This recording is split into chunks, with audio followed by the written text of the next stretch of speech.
It is the 4th of March 2022 and I'm glad that you're joining us this morning on Morning Prime. Today is Friday and of course every Friday we have Uongozi Today coming your way where we focus on matters of leadership. And today we are going to train our focus on the subject of the sanctity of the promise. Now with the 2022 general election around the corner, presidential candidates are using different strategies to prove to the electorate that they are more trustworthy and credible than other opponents. Apart from stampeding on TV and FM spaces and organizing huge political rallies, they are also giving many lofty promises. Kenyans are always vulnerable to political lies. And we know it is imperative, therefore, that after the election season, we should take a reflective and thoughtful look at the promises made by our politicians. We elect leaders to represent our interest and form government on our behalf. We expect them to do certain things on our behalf. We promise, on the other hand, to pay taxes and to be loyal and law-abiding citizens. By electing leaders, they silently sign a contract with us. That is why they are sworn in before they embark on their work. This is what we call an unspoken contract between rulers and those that they govern. Jean-Jacques Rousseau and John Locke call this social contract. In other words, we are the ones giving these people the opportunity to work for us. We are their bosses. They cannot lie to us and make false promises without us making them to pay for it. Now, in normal circumstances, we should be able to recall or impeach them. Right? We've had these promises on the ground. Ruto has made promises mainly to the most vulnerable groups in our society. Raila, on the other hand, the ODM leader, has promised cash handouts to vulnerable families. Specifically, he has pledged a monthly stipend of 6,000 shillings to unemployed Kenyans. The question is, how possible and viable is his project? Where will Raila get this money from? Is he sure of making this a reality, or he's just making the promises to woo voters? On the other hand, Dr. Ruto, who has been a custodian of Jubilee promises, has a baggage of unfulfilled ones on his back and has constantly promised hustlers lots of goodies should he to be elected. He has promised Mama Mboga, boda riders and kiosk operators improved life and a voice in the next government. How will we do this still is a puzzle that remains, of course, to be sorted out. And we are turning our focus on these promises today. They're still on the ground. Yesterday, Raila was, of course, in Nyamira. He promised to build houses for the citizens there, right? After the elections, will they deliver? That is a probing question. We're joined this morning by our panelists who will be here momentarily. We'll be having Dr. Tim Kirui, who is the Vice Chancellor of International Leadership University. Also be joined by Dr. Oliver Kisaka, who is the CEO of Korat Africa. We'll be joined by Sam Hochi, who is an advocate of the High Court, and also we'll be joined much later by Dr. Isaac Kalua, who is the founder and chair of Green Africa Foundation. You know the drill. Head over to our Twitter handle where you can peg your thoughts on the handle KTN News KE, and you can peg your thoughts on the hashtag Morning Prime. Hashtag Morning Prime. So I'm eagerly waiting for them to join us. I can see Sam Hochi is already here, who's the advocate of the High Court, and also I can see Oliver Kisaka also coming in as well, and we'll be also doing the paper review together with them as well. So thank you very much. I trust that also you'll have a lovely day today. If you're stepping out of the house right now, I wish you a good day. But let's see what is fresh off the press this morning. Looking at the dailies, we begin with the bold paper, and this is the Standard. Today is holding this flash for you. Nominations, eyes on Raila and Ruto. Nominations, eyes on Raila and Ruto. Now, one, law says that aspirants who lose in primaries have 10 days to register with IBC and vie as independents. And of course, there were jitters on this as well, but yesterday we had the Registrar of Political Parties appearing before the Parliamentary Committee, where he gave this particular pronouncement, which is a relief for many who had bugbears and fears regarding how they're going to be treated in the parties, and if at all they are aggrieved, where should they run? So there was no that window of opportunity for them to make that particular decision to run as independent. Now they have a 10-day period to register with RBC and vie as independents. Secondly, now pressure mounts on top presidential contenders to ensure free and fair primaries and retain losers. This is a fighting chance. New law has put leading presidential aspirants in the spotlight as they could find themselves in State House, but with a large number of independents in National Assembly and the Senate. And this is on page 6. We know how the primaries have been very tacky. People have been aggrieved, and they have always said this is not fair. But we can see parties, on the other hand, also they're promising free and fair primaries nominations. Still on the front page of the Standard, UNEP celebrates milestone. And you can see here President Uhuru Kenyatta with the Foreign Affairs CS Rachel Omamo, Prime Minister Felix Mulua of Central African Republic, President Mokgweetsi Masisi of Botswana. Also, we do have here President Muhammadu Buhari of Nigeria, and Inga Anderson, Executive Director of the United Nations Environment Program, UNEP, Zainab Hawa of the UN Office in Nairobi, and Environment CS Kirako Tobiko at the Top of Plastics. An artistic installation at the UN or the UNEP offices in Gigiri. The President was officially opening a 2-day conference to commemorate UNEP's 50th anniversary. That's what you do have there. All right, looking at the sidebar there, Chelsea on a surface blow over Ukraine conflict. It says fans to be among the hardest hit as Roman Abramovich, owner of Chelsea FC, the UK Premier League club, offers to sell it off for 457 billion shillings and to net the next proceeds to help Ukrainians most affected by war with Russia. Right? This is just part of the sanctions that we have the oligarchs affected with, and now this process, he says, is going to help, of course, the Russians who are affected by war right now, doing good. And of course, we're eagerly to see how this particular sellout will be as well. All right, we have 100 billion shillings in budget going to graft. This is a pronouncement from Deputy President William Ruto yesterday on his US tour, which also has a lot of people talking right now. And this is how the Standard is looking for you right now. Also, parents sue over girls' bands. That is what we have on top here on the teaser there. And that story continues on page 14. Remember also today is Friday, and every Friday you have the Polls magazine coming your way. And it's all about money talks today. You can get a copy and read all about that inside the Standard today. Raila campaign teams face tough task. That is on national page 8 of the Standard. And why millions of phones will be switched off. Millions of phones will be switched off. Find out why inside the Standard today. Right, that is your bold paper, and that's how it looks. I should say. Let's see what we have on the front page of other dailies as well. I'll just bring up the Daily Nation so we can see what is holding the front page of the Daily Nation today. And this is what you're waking up to the front page of the Daily Nation today. It's coming up shortly.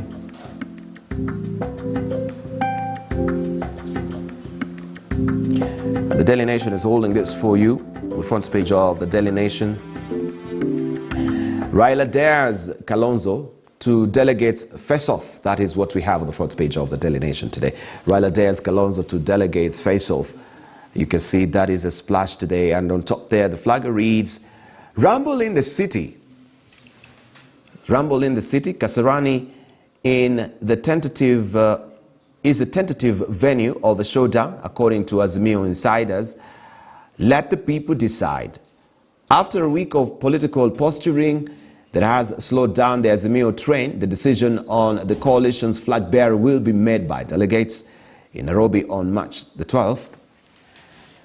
The trick, every constituent party will be allocated 20 slots for delegates, including Musyoka's Wiper. And that means both Raila and Musyoka start on equal footing. And this story is well fleshed out for you, where we have a very extensive spread on page 4 and 5 of the Daily Nation today. We have 20. They're saying Mr. Musyoka's Wiper and his One Kenya Alliance colleagues, as well as any other interested leaders from among the affiliate parties, have been allocated 20 slots each for delegates to the NDC. And Mr. Odinga's campaign spokesperson, Professor Makau Mutua, says this gathering in the city will pick the Azimio flag bearer. Right, that is the reality on the ground there. U.S. assures Ruto on polls as purge of allied officials shifts to counties. That is a story that you want to follow inside also the Daily Nation today. It is on page 12 and 13 of the Daily Nation. The new battlefront, after kicking out from the leadership of Parliament and government, all those associated with the DP, Kenyatta's Jubilee Party, has now turned its focus on speakers and majority whips in county assemblies for a fresh round of expulsions or denial of hefty packs, including security staff and cars. That story continues on page 12 and 13 of the Daily Nation.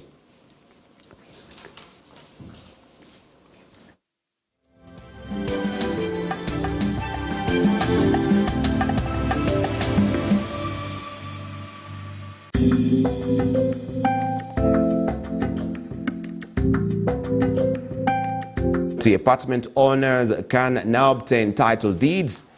It says now, or new titling regime gives homeowners a new lease of life with individual documents, ending the chaos of shared mother titles, which have often been charged for loans without their knowledge or approval. They have this story continuing on page 31 of the Daily Nation today. That's how it looks for you today. Also, budget impasse hits farmers and teachers. You can grab a copy for yourself. A quick look at what we have also on other dailies, the People Daily, and also the Business Daily as well. And this is what you're waking up to on the front page of the People Daily. But allow me also this time, as we continue, to introduce our panelists who have joined us so far. We have Dr. Tim Kirui, who is the Vice Chancellor of International Leadership University, also Sam Mohochi, who is advocate of the High Court. So we continue with the conversation here on sanctity of a promise, and I just want to say a warm, hearty welcome to them this morning. Good morning. Thank you for joining us. Tim. Good morning. Good morning. Good morning, viewers. Morning, Sam. Good to see you after a long while. Yeah. Thank you for joining us. And of course, we shall be also looking at the papers together. We've just run by the Standard with you, and I want to hear from you, especially with the nominations, because these are promises at the end of the day. We have so many parties who have promised that we'll have free and fair, primaries at the end of the day. It can be a very murky water, so to speak. Let's hear from Sam Mohochi. Good morning. Morning, Dibal. We have a brief history of close to 50 years. Excuse me. Where promises have been made by political leaders, and we know very well that most of these promises are never kept. So in this particular instance, I think we need to look at the history, where we come from. How has the past been? So when somebody seeks to assure you free and fair elections, you must weigh it against the background of our history and our experiences. So these are statements, political rhetorics. I think we need to be more serious as people, as Kenyan people, to ensure that our democracy and the electoral processes that comes with the democracy is not an issue that divides us, and it's not an issue that exposes us to fault lines that threaten our nationhood. Yeah. Right, thank you very much. Let's hear from Dr. Kirui. Good morning.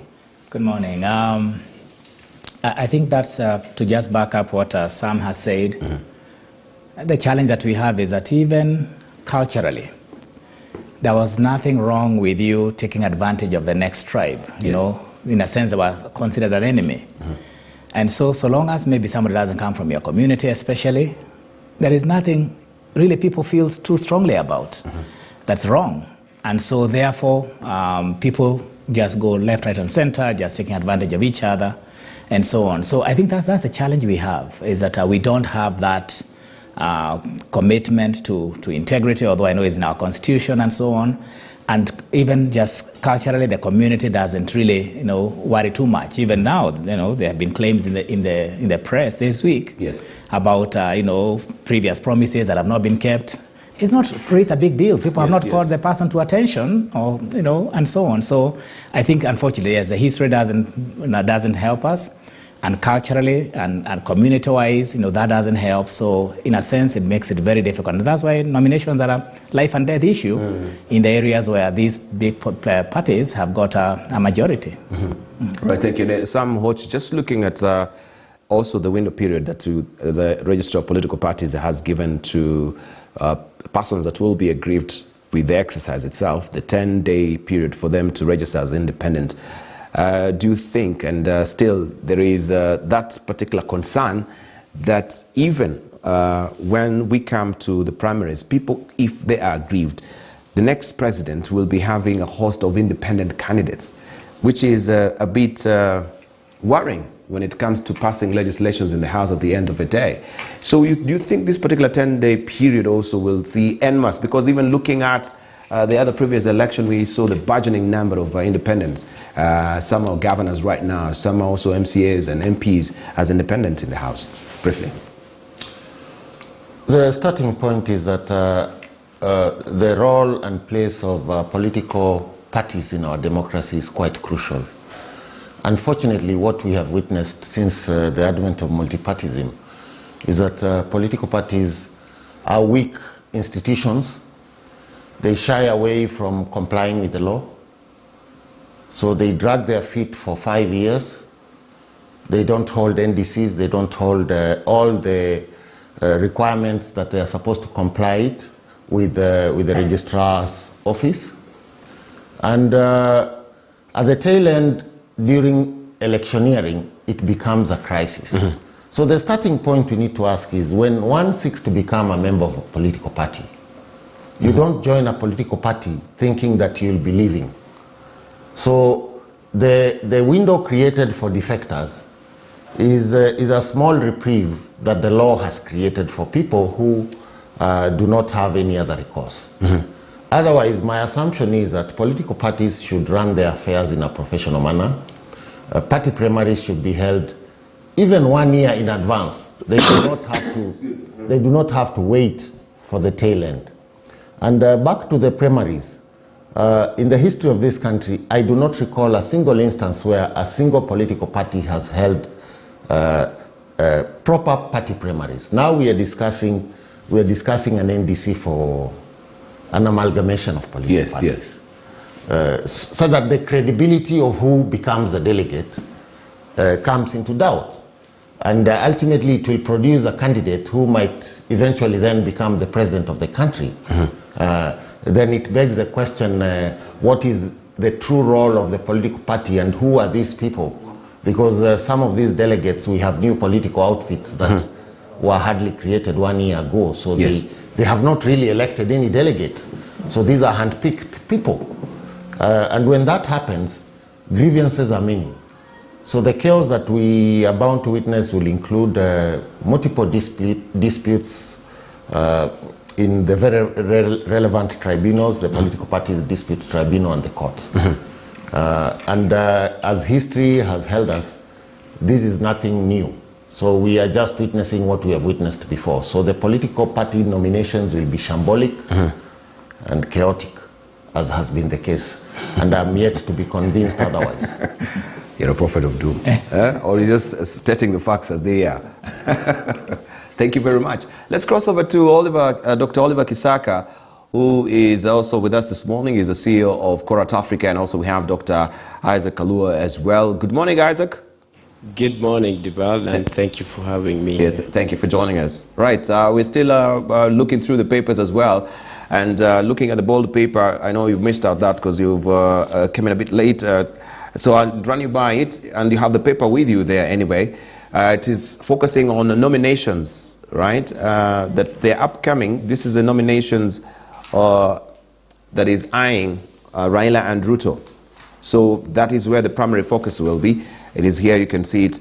And from your assessment, and I know also you've launched your own party, and nominations can be a niggling worry. First of all, how was the launch? And you can remind our viewers as well, what do your parties really stand for? I know you're not running for any presidential seat as well, but the rhyme and reason for forming this party also will be good for Kenyans to know, briefly. It's about promises, just like we are talking about Debal. This country needs to be guided on green principles. Green has three meanings in what I have defined. First is about kindness. This is about good ethics. Training on life skills is about values. The second value is on matters of sustainable livelihoods. This is about good health, peace within communities, and doing things that are of value. And the third value is on the matters of passionate environmental conservation. So the party that I stand for, and I have created together with like-minded people, stands on three different pillars. The first one is on ethical leadership. The second one is on matters of sustainable wealth creation.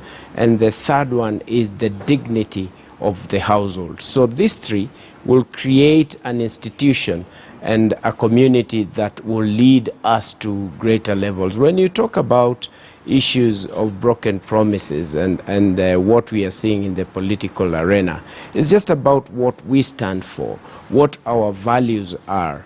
I am very, very privileged to have traveled into different parts of the world, and I thank God for this, for humbling me to that level to lift me up. And I have been to countries like Japan, and this was one of my very first countries to ever visit. And easily, just even as I respect every other country, if you are given an opportunity to divide the world into two, I would simply say that there is Japan and everybody else in the world, because of how they keep the promise, how they respect the sanctity of a promise in the best way possible. And as I finish my life experience and why also I did all this Debal. Yes. In 3 decades that I've been in business now, I have been in 3 phases. The first one is one that I made a lot of mistakes, chose not to repeat, and a lot of experience. The second decade was one that was very clear that I became a problem solver. The third decade is one that I realized that life is not just about problem solving. Life is more of synthesizing life experiences, professionalism, and also talent towards common good. The more we realize why we are doing these things, including political parties and why they exist, the more we will appreciate each other, because broken promises, sanctity of promises, is broken at the levels of political parties, because we wake up just one day, and not because of ideology but other self-interests, then we lead other people and people who trust us and whom we have become mentors to and with, to different direction that they never wanted to get into. And therefore, posterity doesn't come to play when it always must be at play. Thank you very much. Dr. Oliver Kisaka, good to see you as well. Good morning. Good morning. Sanctity of promise is our subject at hand today. And of course, as I mentioned, the party primary is all about promises at the end of the day, and people feel aggrieved when that is violated and when maybe merit is not really followed. But what do you have to say? I think I call it the art of political participation in this country. We have developed a culture that is actually not about leadership. It's about struggling to control resources. People in this country are not going to lead Kenyans into any prosperity. They are looking for an opportunity to be in control of the money and of the land and of positions. And so the imagination that you will not have the space to be among those that are controlling the resources makes it a very cutthroat competition for which people are willing to kill. How do you convince the people in our democracy that you are a serious candidate It's the numbers. Right now, those numbers are being displayed in public stadia because that's the only way the media could communicate that you have a following. If anybody has not shown that kind of crowd, the media doesn't seem to take them seriously, although they might actually have more serious strategies and capacities for leadership than the entire lot that is there in advance. And so perhaps the original concept of what it means to be a nation state and to participate in an economy is something that we as a Kenyan society have missed. Listening to Dr. Kalua a while ago, the people of Japan are not struggling each for themselves. They have an understanding that what each one of us does is of benefit to the common good. And all the countries that are ahead of us, or let me just say ahead of us, much ahead of us in the rest of the world, gained this understanding such a long time ago. So you will see countries like Norway, where perhaps nobody will be struggling really to get into leadership. It's just one of the best among them.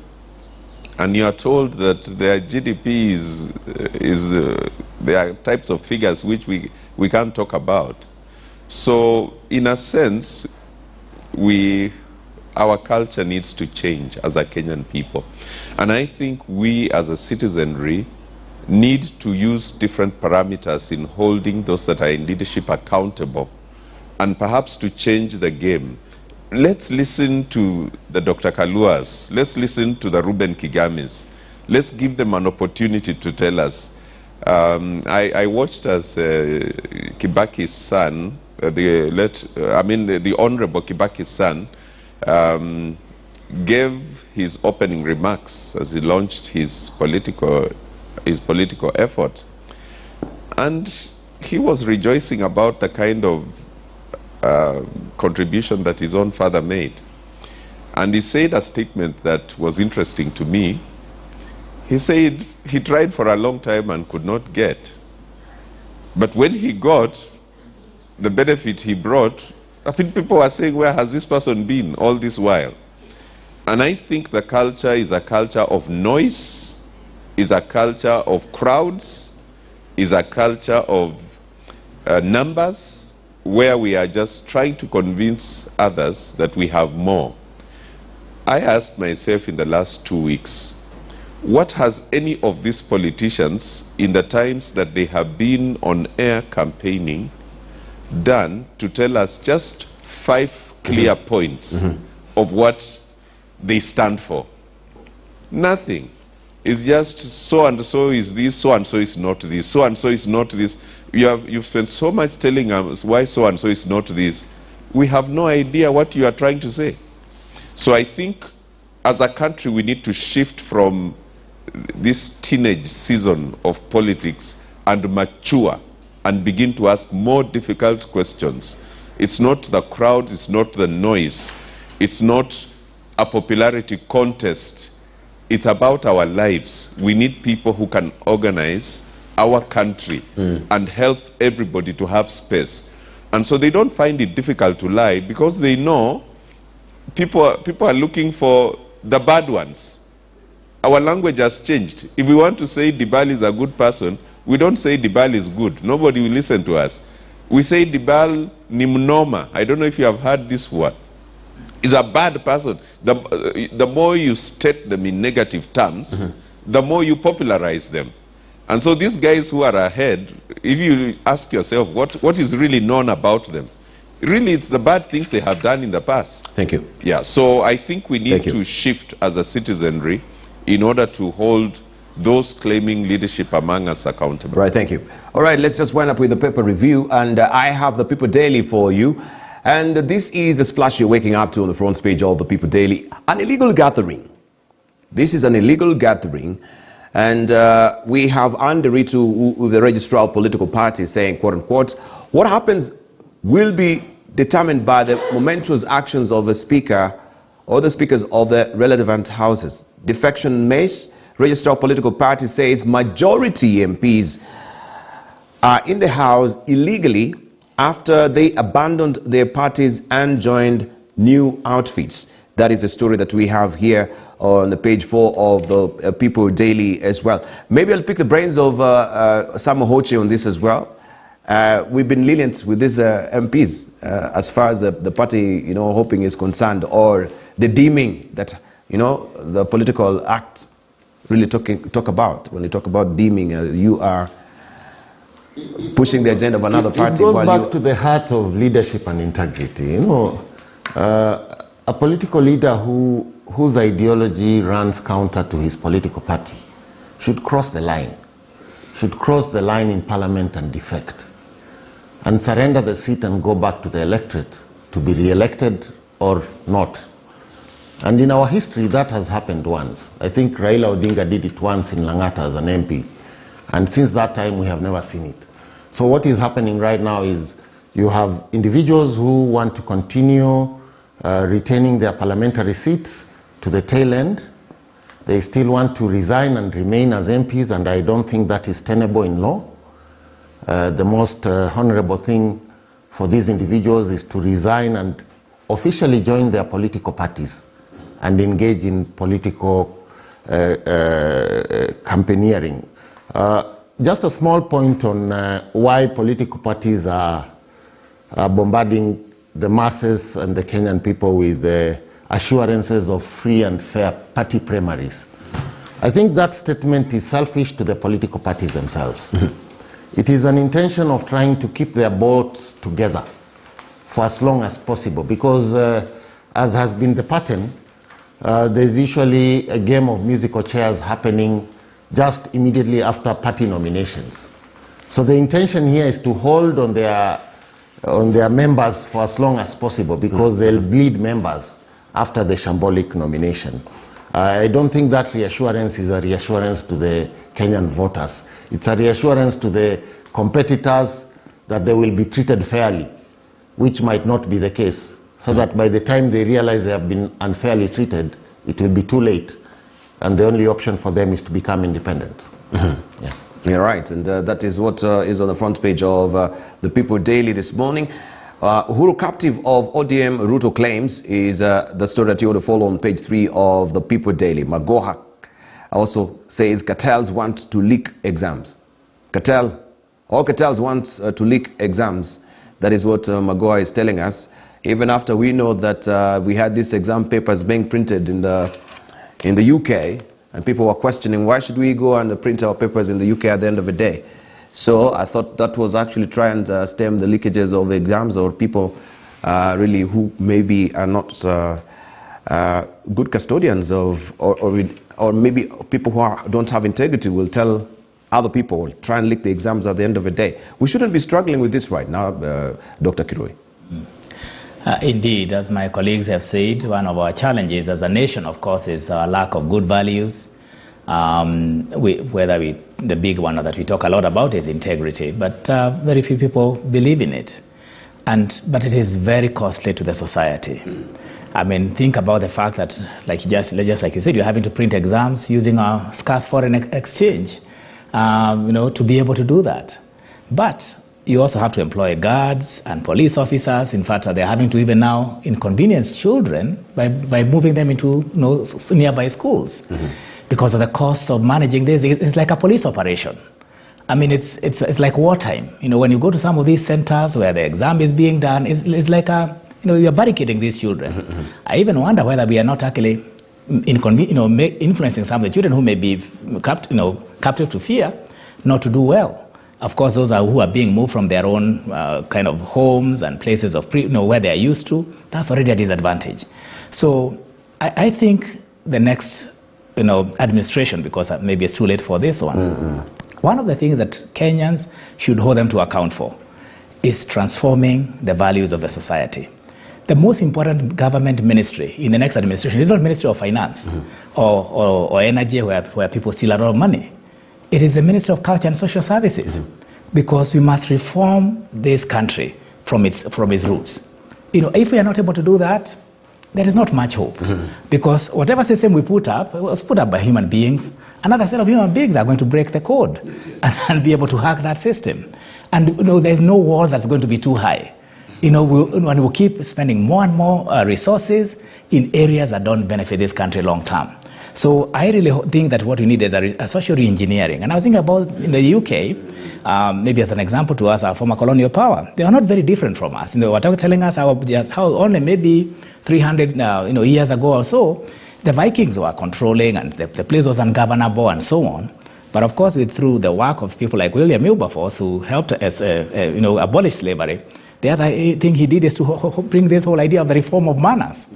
And we are a country of bad manners. And unless we have a serious effort to reform the manners, all the other development plans we have and so on are just hot air. Nothing will really benefit this country because all these people, like several of my colleagues have said, are in it for what is in it for them rather than what is good for the Kenyan people. So that social engineering must be a high priority.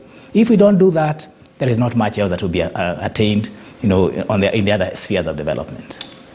Yes, and Dr. Kalua, we can, as we say, expend so much money in trying to print out these exams at the end of the day, but the ball will drop, with the people who are in the process itself, as Dr. Kirui is alluding to. I'm just reminded of the great, wall of China, how massive it is, and of course it was to protect the Republic of China at the end of the day from the enemies. But the little door there that was guarded by just a single person, that is where now the enemy was getting entrance through. So it doesn't matter how big the wall will be. Yeah, it is at the end of the day, the integrity of the people that are actually holding all on these offices. See, Dibal, I like what my colleague has talked about, social engineering. And it's quite a process that we need to start looking at, not actually start. By the way, it's not that effort has not been done. I believe people in the government, institutions, NGOs have been doing quite a lot. The fact is that we need to do much more, including the church. I like what Herbert Locklear unearthed the other day about the promises in the Bible. I talked about 7,147 promises that God has given to his people. We are a 80% supposedly Christian nation. We have the Muslims as well. One of the greatest things that you can do that is worse and sin is breaking a promise, and therefore you find that there is a cultural problem, an area that also the church leaders need to play. The fact that you find the president talking about leaders in the church who are not doing things right, it means that we are dealing with a broken society, because what is expected of such leaders is so impeccable that you cannot even touch, you cannot even point, or any religious leader. And therefore it needs all of us to start thinking, what is it that we are implanting in our children? Look back also at the social unit in the so-called household. The rate of breakage of marriage and unkept promises at the household level, because a society that is not held together at the level of a family unit, it definitely goes out to be worse when it goes out there. Our children, whom we are talking about exam, they are seeing what we are doing on a daily basis. The political parties that we are talking about, even the processes of nomination. I am trying, and I thank God for the unit that we are trying to do, even in the Green Thinking Action Party, where you don't just pay for your process. And by the way, you must, to get into that institution, you must be given a recommendation from a church leader or from a community leader who knows you, so that they are held accountable. We have started, and I pray that all the other political parties, because it's not just about mine, it's about value in the society, where we actually have a green card, because we have started that. We will hold leaders into accountable. Our children are seeing this in the matters of exams and what is happening. What is it that we are doing? Are we leading by example? How many people are saying one thing and you find that they are in the wrong thing, in the totally opposite direction? People have lost hope. When you see people doing things, there is a reason why they are doing the things they are doing. Look at a very interesting example. I was just looking at the border riders. The way they ride, the way they do things, they have lost hope. Why? Because as the maker of the motorcycles, the interest or the business for the person who is selling a motorcycle is something less than 5, 6, 10,000. After expenses, about 6,000. But the border rider is paying about 60% in terms of interest to a microfinance. And there are leaders who can come in and deal with the promise of ensuring that these people, instead of paying 60%, instead of paying 38%, 30% as interest, when the banking interest in the banks, it's at about 11, 12% per annum. When we do that, how will they trust the leaders that they have if they are not fighting it out for them? And this is just but an example. The level of broken promises, be it in the church, be it at the family level, and I really identify myself with Dr. Kirui's position that the Ministry of Culture is going to be and should be a very important section of leadership in our country, because we really need to deal with the culture. It is a culture problem that we are having. Broken promises where someone doesn't care. If you went to parliament with this party, you just jump off and you do your things because there is another way of doing things. That second way of doing things is what we must deal with. I have chosen to form a political party and not to vie for any seat. Because I want to be able to be accountable to the people who are joining this and many others. And this should be the situation at the family and every other level. Thank you very much. Thank you very much. All right, Business Daily is holding this flash for us. Sanctions block 10 billion shillings Kenya exports to Russia. That is what we have as a splash there. Sanctions block 10 billion shillings Kenya export to Russia. Tea, coffee, and flour shipments stuck on dollar payments, hitch and container lines suspension. 6.2 billion shillings. That is the value of a tea, and that Russia bought from Kenya last year. And you can see now we are on the sharpest edge of a dilemma as far as export is concerned. This is the impact of the Ukrainian war that is ongoing right now. Rally latest beneficiary of betting billions is another story that you want to follow on page 4. And University of Nairobi deregisters 30,000 students amid fees crisis. You can follow that story also on page 4 of the Business Daily. All right, let's just bring this to a close by seeing what also the cartoonists have drawn for us quickly, so that we can chime in as well on that with our panelists briefly. I can see many of them are running on the same theme on what is happening so far with our leaders. So I will begin with the Standard today, and where we have Gado, who has drawn this particular editorial cartoon for us. And of course also we have Victor as well, who has drawn this particular cartoon for us. Let me just turn this is let's begin with Victor, which has come up fast. This is what is in the Daily Nation today. Complaints box, and you can see there that is the two doubled face, right, of his deputy, William Ruto. And these are the claims that he's been talking about in the conferences in the US about rigging. And there you can see who is the Chief Justice, or the former Chief Justice, Maraga as well. That is what we have in the Daily Nation today. Let's see what we do have, and then we'll have also a panelist just coming in on that briefly. And this is what we have also in the Standard today, drawn by Gado. It's all about our leaders as well. And this is our presidential candidates or aspirants so far, because they've not been declared as candidates by the IBC. And you can see there someone is saying that is Ruto for president. But look, our guy is the lesser evil. Then we have also down there Baba Tosha, look, our guy is the lesser evil. And Wanjiku now is torn in between. Whom do I choose amongst the two presidential aspirants who, as presented, they are lesser evils of each other? This is what we have in the Standard today. Let me try and see what we have also in the Star, and this is what Ozone has drawn for us as well. And I'll just give a one-liner to Oliver Kisaka, and then we move on with the conversation of the day as well.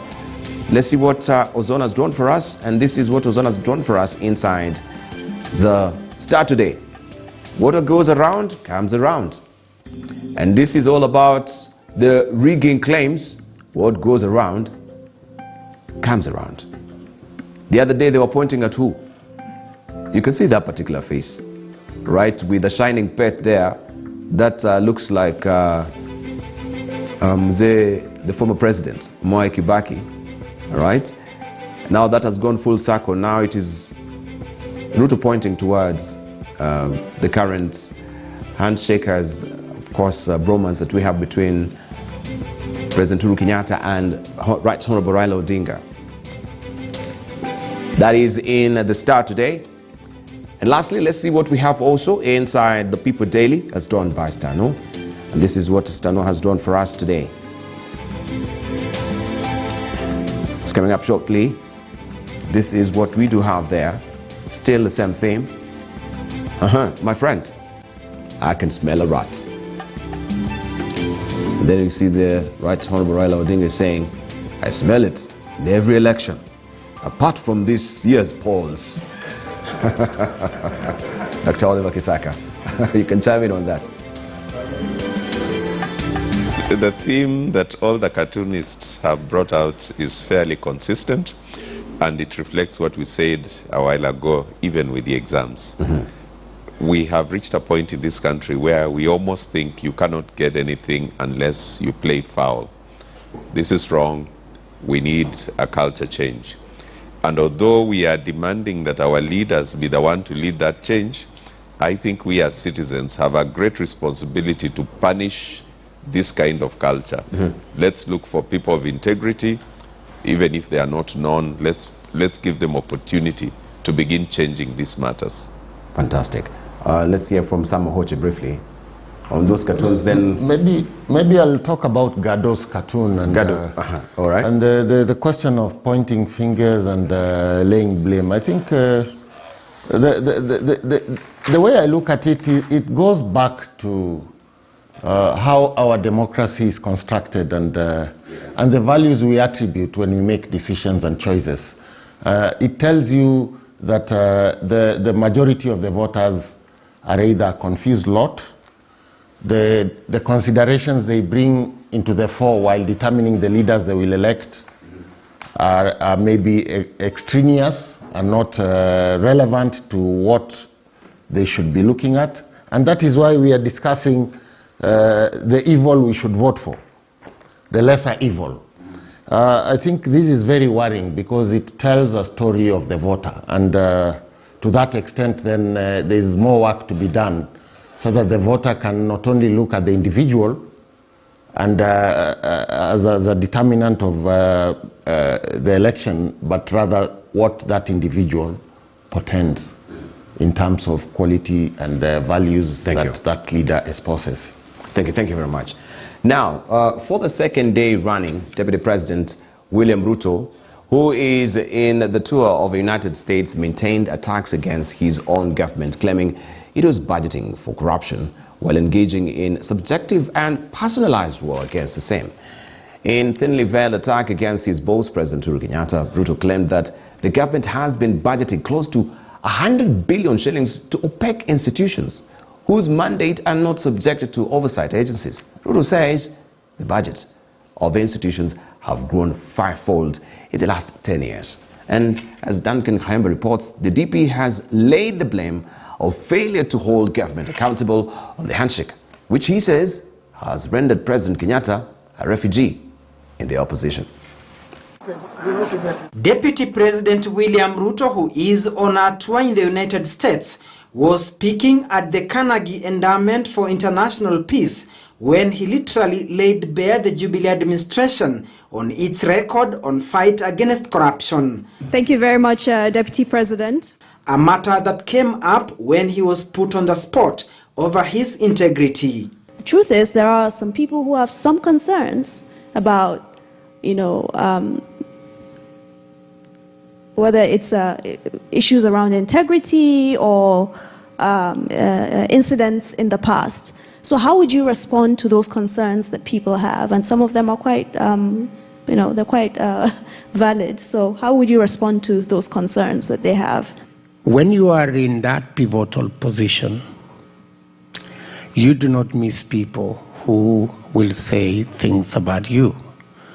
The moment it is subjective, the moment it is personalized, then it runs the risk, as it has done in Kenya, of being used as a political tool against your competitors.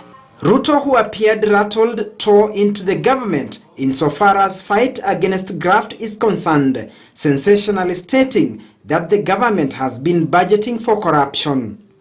Today, you have close to 100 billion Kenya shillings budgeted every year that has no oversight in opaque institutions. And that amount has grown fivefold, between 4 and 5-fold in the last 10 years. The Deputy President says the executive has been intentional in crippling fight against graft. Operationalizing the judicial fund, which is in the Constitution, but has deliberately not been operationalized because there are people who want to continue to use the war against corruption as a political tool against their opponents. That's why they do not want to operationalize the constitutional institutions that would actually do the fight against corruption effectively.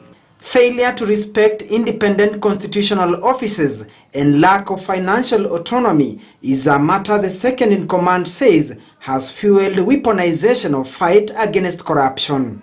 Today, all investigations, criminal investigations, investigations of corruption are carried out by institutions that depend on the office of the president to give them the money. The law provides that these institutions should have their own financial independence, complete with accounting officers. DP Ruto also claimed the handshake between President Uhuru Kenyatta and ODM leader Raila Odinga as the reason war against corruption has been lost, with a section of opposition members of parliament chairing crucial committees in parliament that are preserve of the government side. It leaves us now the supposed opposition leader